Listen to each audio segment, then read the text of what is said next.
Single heart beat scan ఒక్క second లోనే world class 640 slice CT scan ఇప్పుడు మీ విస్టా ఇమేజింగ్ బంజారా హిల్స్ లో. Hi, welcome to iDream. సినీ ప్రపంచంలో ఎంతోమంది తారలు ఉంటారు. వారందరికీ ఒక ప్రత్యేక స్థానం ఎప్పుడూ ఉంటుంది. అయితే అందరిలో సిల్క్ స్మిత స్థానం మాత్రం చాలా ప్రత్యేకం. చేసింది చాలా తక్కువ సినిమాలే, బతికింది చాలా తక్కువ సంవత్సరాలే. అయినా తెలుగు వారిపై ఆమె వేసిన ముద్ర ఎప్పటికీ చెరిగిపోదు. అయితే ఆమె జీవితం అంతా చాలా ప్రశ్నలు ఉన్నాయి. స్టార్గా ఎదగాల్సిన తను మధ్యలోనే తిరిగి రాని లోకాలకు చేరిపోయింది. ఈ నేపథ్యంలో అసలు సిల్క్ స్మిత సినీ జీవితం ఎలా సాగింది, ఆ మరణం చుట్టూ ఉన్న మిస్టరీ ఏంటి, ఇలాంటి అన్ని విశేషాలను తెలుసుకోవడానికి మనతో పాటు రైటర్, డైరెక్టర్ జయకుమార్ గారు ఉన్నారు. ఆయన్ని అడిగి సిల్క్ స్మిత విశేషాలు తెలుసుకుందాం. హాయ్ సార్, నమస్తే. నమస్తే.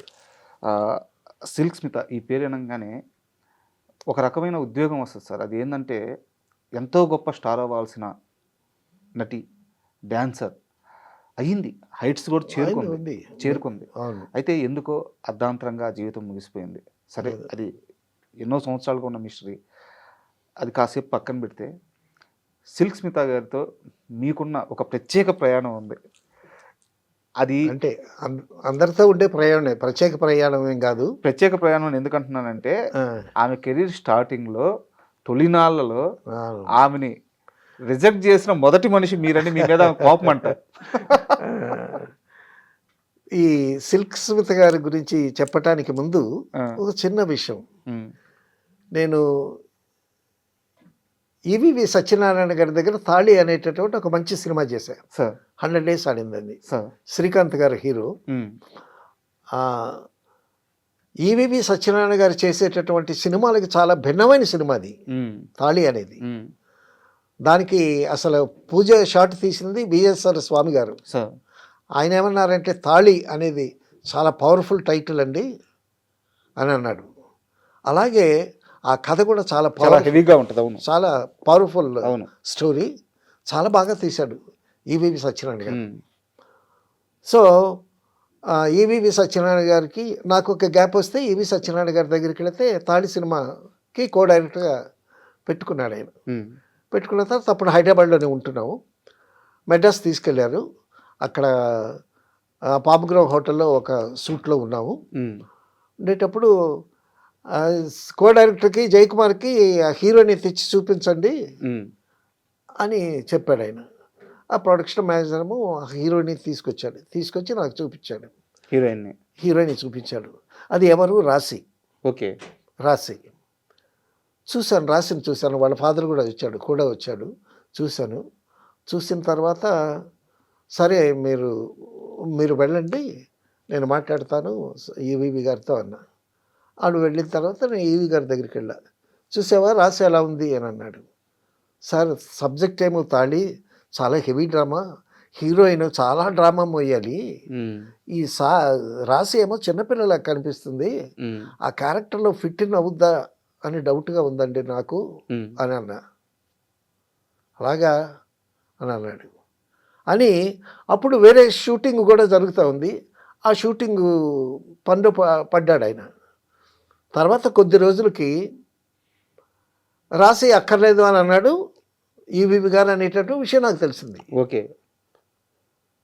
సో ఈ విషయం ఏమో రాశి ఫాదర్కి తెలిసింది, రాశి కూడా తెలిసింది. వాళ్ళేమో వచ్చారు. వాళ్ళు వచ్చి సార్ అది ఇది అని అంటున్నారు. ఏంటమ్మా అని అంటే, లేదు మీరు ఈవీవి గారితో ఏదో చెప్పారంట, క్యారెక్టర్ సూట్ అవ్వలేదంట. నాకు అదేం లేదమ్మా, ఆయన డిస్క్రిప్షన్ అది, ఆయన పెట్టడం అన్నా తీసేయటం అయినా ఆయన చెప్తారు, మేము నిమిత్త మాత్రం అది దాన్ని ఏదో మొత్తానికి తప్పించుకున్నాం. సో నా వల్ల ఒక సినిమా ఆవిడ మిస్ అయ్యింది. ఇది చిన్న సంఘటన. పోతే మరొక సినిమా రక్తబంధం అని చిరంజీవి గారి హీరో. ఆ సినిమాలో ఆలూరి రవి డైరెక్టర్, వాళ్ళు తెనాలి వాళ్ళు. ఈ ఆలూరి రవి అతను కూడా తెనాలి. వాళ్ళు ఫస్ట్ డైరెక్షన్ ఛాన్స్ ఇచ్చారు ఇతనికి, ఆలూరి రవికి. నిర్మాతలు వాళ్ళు రీకో ఫిలిమ్స్ వాళ్ళు. మెడ్రాస్లో మంచి బిజినెస్లో సెటిల్ అయ్యి వెల్ ఆఫ్గా ఉన్నారు. ఇతనికి డైరెక్షన్ ఇచ్చారు. ఇచ్చిన తర్వాత చిరంజీవి గారు, ప్రసాద్ బాబు చాలామంది కాస్టింగ్ ఉన్నారు. ఒక హీరోయిన్‌గా ఒక ఆర్టిస్ట్‌ని సెలెక్ట్ చేశాడు. సెలెక్ట్ చేశాడు. ఆ రోజు షూటింగ్‌కి వెళితే, "నువ్వు షూటింగ్ అక్కర్లేదు, మేము చూసుకుంటాము.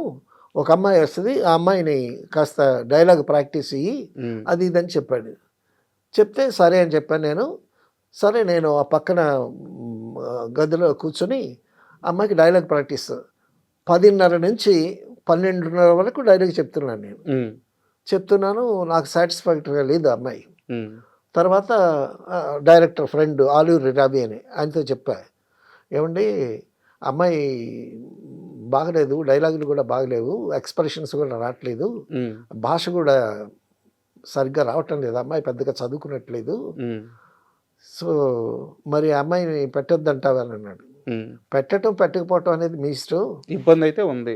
ఇబ్బంది అయితే ఉంది. అందులో మీరు ఫస్ట్ డైరెక్షను, మరి తెనాలి వాళ్ళు మీరు ఒకటి. సో తర్వాత మీకు ఇబ్బంది అవుతుందేమో ఫ్యూచర్లో, అది ఇది అని చెప్పాను నేను. సో మొత్తానికి ఆ అమ్మాయి మీద ఆయనకి ఎందుకు ఇంట్రెస్ట్ ఉందో తెలియదు నాకు. మొత్తానికి ఆ అమ్మాయిని తీసేశాడు. ఆ అమ్మాయి సిల్క్ స్మిత. ఆ డైలాగ్స్ నేర్పించిన అమ్మాయి. ఆ అమ్మాయి అమ్మాయికి అప్పటి సిల్క్ స్మిత్ అని పేరు లేదు, ఏదో పేరు ఉంది. అది అయిపోయింది. మొత్తానికి ఆ సినిమా తీసాము, రిలీజ్ చేసాము, అంతా అయిపోయింది వేరే హీరోయిన్తో. సో ఆ సినిమాలు మేము విశ్వనాథ్ గారితో, బాపు గారితో, కోదండరామరెడ్డి గారితో నా జర్నీ సాగుతూ ఉంది. తర్వాత చిరంజీవి గారు ఒక సినిమా, క్రాంతి గారి డైరెక్షన్, సొంత సినిమా, క్రాంతి చిత్ర బ్యానర్ మీద అగ్నిగుండం అని ఒక సినిమా చేసాం.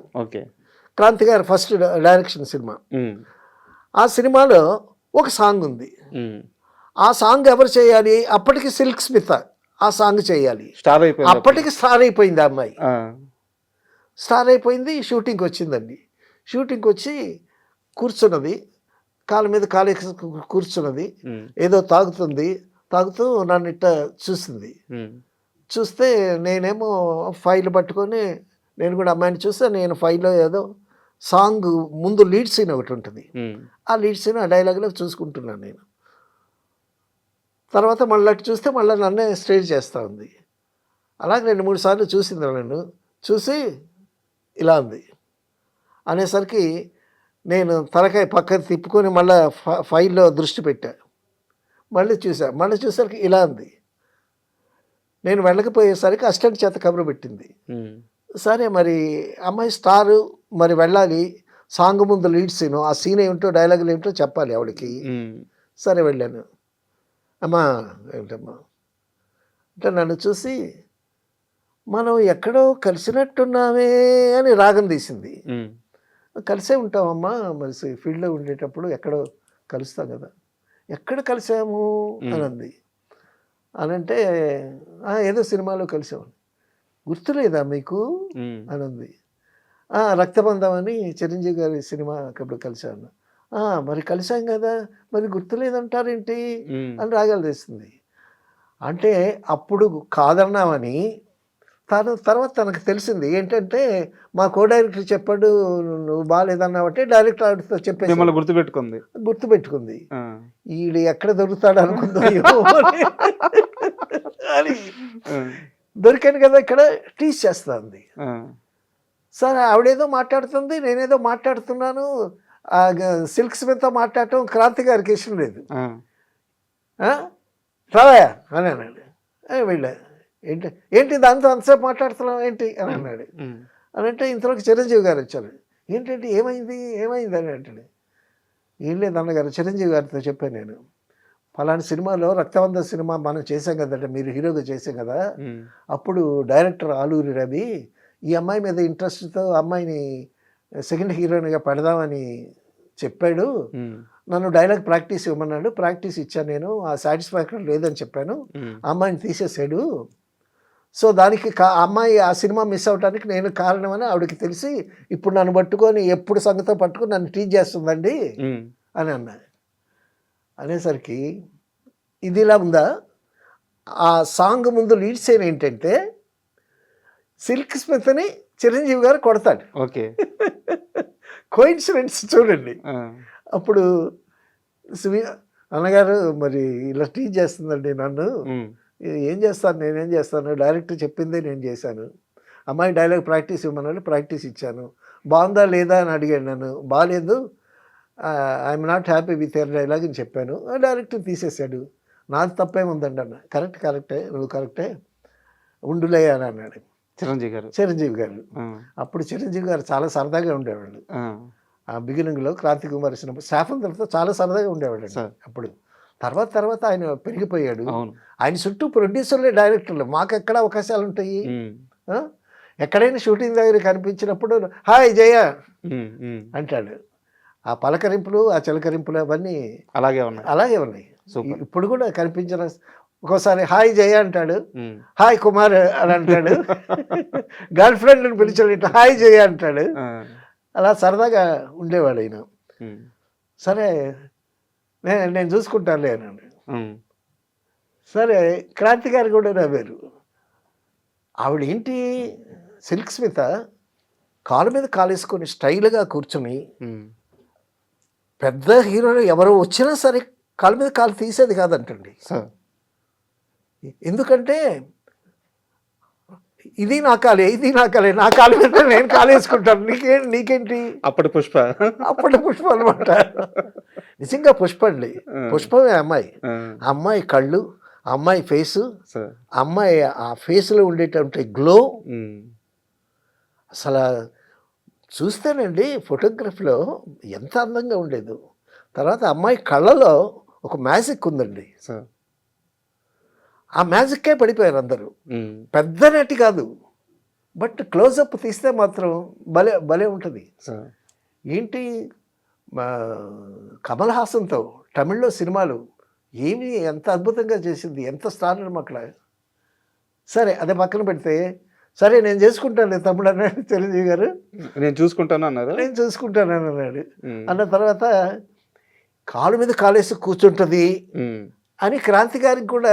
ఉమ్, క్రాంతి గారు చాలా అద్భుతమైన ప్రొడ్యూసరు, లెజెండరీ డైరెక్టర్. బ్రహ్మాండమైన డైరెక్టరు. ఉమ్, ఎంత అద్భుతమైనటువంటి సీతారామయ్య గారి మనవరాలు అనేటువంటి గొప్ప సినిమా, హీరో హీరోయిన్ డ్యూట్ లేకుండా సినిమా తీసి 100 days ఆడించాడు. అవునవును. అవును. నాగేశ్వరరావు గారితో విగ్గు పెట్టుకోకుండా మీరు యాక్ట్ చేయాలి అని కండిషన్ పెట్టి నాగేశ్వరరావు గారితో యాక్ట్ చేయించాడు. సార్. అంత స్ట్రాంగ్. ఆయన MA LLB lawyer Kranthi Kumar garu. Um, lawyer, బాగా చదువుకున్నాడు. Is a wonderful novel reader. Sir. అద్భుతమైనటువంటి మంచి నవల్స్ అని చదివి, ఉమ్, న్యాయం కావాలి సినిమా నవలే కదా, అవునవును. అవును. ఆయన నవల్స్ చదివి కొంతమందికి సజెస్ట్ చేసేవాడు ఆ నవల్స్ సినిమాలు తీయండి అని. ఉమ్, పెద్ద వాళ్ళందరూ ఈయన దగ్గరికి వచ్చేవాళ్ళు కథల కోసమని, ఏదైనా డిస్ప్యూట్ ఉంది అటువంటి వాడు ఆయన. మరి ప్రొడ్యూసరు, డైరెక్టర్ ఈవిడ కాలు మీద కాలు వేసుకొని కూర్చుంటే పక్కన మెగాస్టార్ చిరంజీవి గారు ఉన్నారు. మరి వీళ్ళకి ఎలా ఉంటుంది? సరేనండి, షార్ట్ పెట్టారు. పెడితే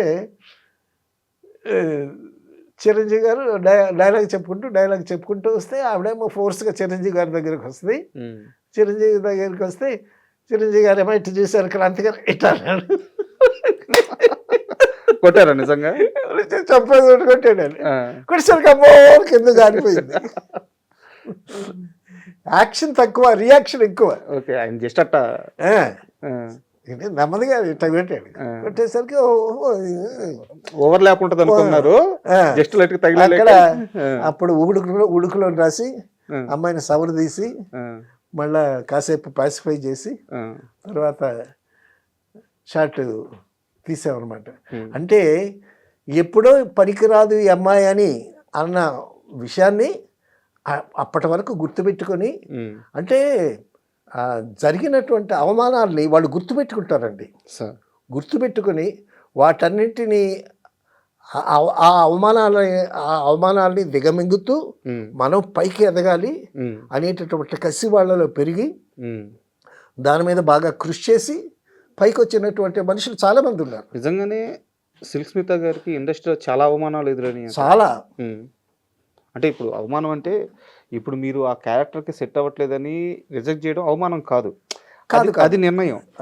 నేననేది ఆమెని వ్యాంపు క్యారెక్టర్లో చూడడం కానీ లేదా మరో ఉద్దేశంతో చూడడం కానీ ఆమెని ఈ సెట్స్లో ఇబ్బంది పెట్టడం కానీ అవునవును, ఇండస్ట్రీలో సర్వైవ్ అవ్వడానికి ఆమె చాలా ఇబ్బంది పడింది. చాలా ఇబ్బంది పడింది. ఇన్ని ఇబ్బందుల వల్లే తను గుండె రాటు తేలిపోయి అవునవును. ఎవరిని లెక్క చేయకుండా అవునవును, ఎదురు తిరిగింది ఇండస్ట్రీ మీద అని అవునవును. అంటారు.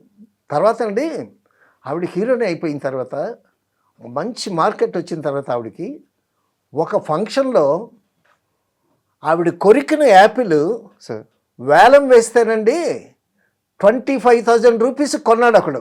అబ్బా, ఆ రోజుల్లో 20 సిల్క్ స్మిత కొరికిన యాపిల్ వేలం వేస్తే 25,000 రూపీస్ వచ్చి కొనుక్కున్నాడు.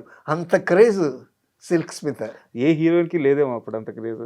లేదు అసలు, అటువంటి మహారాణిలాగా బతికింది. సార్ చాలా అద్భుతమైనటువంటి సిల్క్ స్మిత్. అరే డిస్ట్రిబ్యూటర్స్ అడిగారండి, సిల్క్ స్మిత్ ఉందా సినిమాలో, డాన్స్ ఉందా అని. సిల్క్ స్మిత పాట ఉంటే డిస్ట్రిబ్యూటర్ తీసుకుంటారు, తీసుకుంటారు, లేకపోతే లేదు. అలా ఉండేది. అటువంటి చాలా మంచి అమ్మాయి అండి నిజంగా, సార్ చాలా మంచిది, చాలా సౌమ్యంగా ఉంటుంది. సెట్కి వస్తే ఆ మెయింటెనెన్స్ అలా ఉంటుంది, కానీ మిగతా విషయాల్లో చాలా బాగుంటుంది అమ్మాయి. మరి అటువంటి అమ్మాయి అర్ధాంతరంగా. మీకు ఏమైనా ఐడియా ఉంది సార్ తన మరణం చుట్టూ అసలు ఏం జరిగింది? దాని మీద రకరకాల ఊహాగానాలు ఉన్నాయి, జరిగింది ఏమిటో తెలియదు. ఆవిడ ఆత్మహత్య చేసుకుందని కొందరు అంటారు, ఆత్మహత్య చేసుకునేటప్పుడు ఏదో లెటర్ రాసిందని అంటారు. ఆ డాక్టర్ ఎవరో ఒక అతనే ఆవిడ మరణానికి కారణమని కొందరు అంటారు. సో కారణం ఏదైనా సరే ఒక మంచి నటిని కోల్పోయాము మనం. అయితే నా దగ్గర ఇంకో ప్రశ్న ఉంది. జీవితంలో సిల్క్ స్మిత చాలా సంపాదించింది, కానీ ఆమె చనిపోయే సమయానికి కొంత దాన ధర్మాలు, మరికొంత డబ్బు చాలామంది మోసం చేశారు. ఇప్పుడు డాక్టర్ గారు అని ఒక ఆయన ఉండేవాడండి సార్ ఆవిడతో. సో నాకు లైఫ్లో ఒక మనిషి తోడు కావాలి. ఇప్పుడు ఒక ఆడ మనిషికి ఒక మగ మనిషి తోడు కావాలి. సో ఆ విధంగా ఆయన్ని తోడు పెట్టుకున్నది.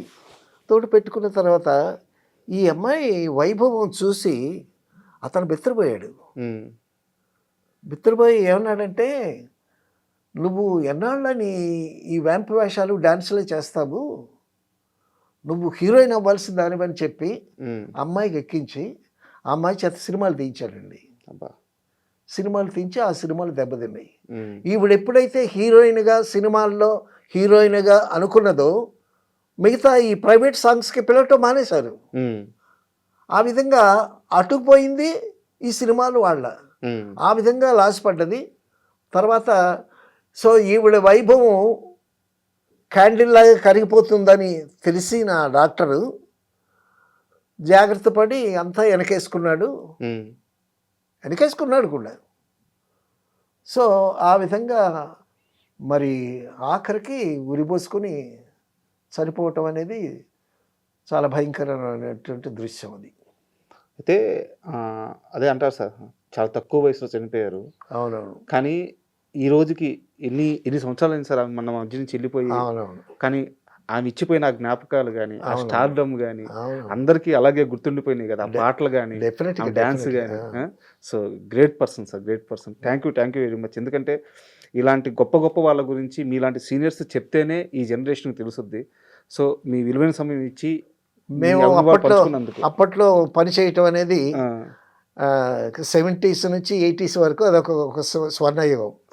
అలాగే ఇటువంటి మంచి నటులతో శోభన్ బాబు గారు, రామారావు గారు, నాగేశ్వరరావు గారు, కృష్ణ గారు, చిరంజీవి గారితో ఆ ట్రెండ్ బాగా మారిపోయి చిరంజీవి గారితో కూడా ట్రావెల్ చేయటం అనేది మాకు కూడా చాలా గొప్ప అదృష్టం అది. Sir thank you very much sir. Thank you. And for more videos, Hi guys, this is Riddhi Kumar here. Please subscribe to iDream channel. Subscribe to iDream Media. Please subscribe to iDream. Please subscribe to iDream. Please subscribe iDream. And please subscribe to iDream. For more videos, subscribe to iDream. please like, share and subscribe to the channel. Congratulations, iDream. Subscribe to iDream. Subscribe to iDream. So subscribe to iDream Media. iDream ki iDream team andarki huge congratulations. Please subscribe iDream Media. Please subscribe to iDream. Subscribe iDream. Please subscribe to iDream. I dream అంటే నా కళల ఛానల్ను subscribe చేసుకున్న నోరు తిరుగుతలేదు. మీరైతే గంట గుర్తు కొట్టండి. For more such videos, please subscribe to iDream. Subscribe to iDream. Please subscribe to iDream. Please subscribe iDream Media. Please do subscribe to iDream. Please subscribe to iDream Media. For best entertainment and information, please subscribe iDream. And don't forget to subscribe to iDream.